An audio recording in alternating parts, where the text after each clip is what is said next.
के हैं, हिजबुल मुजाहिदीन के आतंकी गिरफ्तार हो चुके हैं। उसी के आधार पर यहां पर हाई अलर्ट जारी किया गया है। कानपुर से संदीप सविता, न्यूज़ 18। अब बात करेंगे पेट्रोल और डीजल की। पेट्रोल की कीमत में 28 पैसे का इजाफा आज हुआ है, जबकि डीजल की कीमत में मामूली कमी की गई।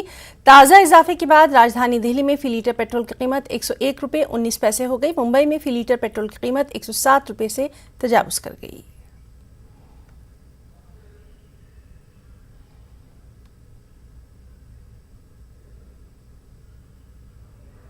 दिन भर दिन ये पेट्रोल का दाम और डीजल का दाम बढ़ते जा रहा है।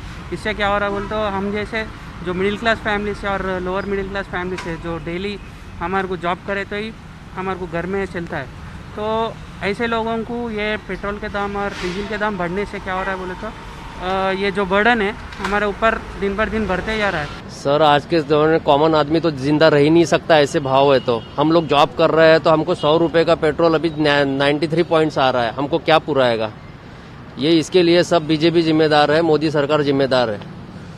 ये पेट्रोल के दाम, ये कोरोना, ये सब ये गवर्नमेंट का ही किया कराया हुआ। सर वो बहुत दिक्कत आ रही सर। पहले में कैसा, अभी गाड़ी चलाती तो उस टाइम में ज़्यादा गाड़ी चलाना इधर उधर अच्छा लगता था, अभी लेकिन बहुत प्रॉब्लम आ रहा है। 107 रुपये में ज़्यादा गाड़ी भी नहीं चल पा सकते थे, अभी साइकिल लेने की प्रॉब्लम आ गई। ओडिशा के पुरी और अहमदाबाद में जगन्नाथ जी यात्रा का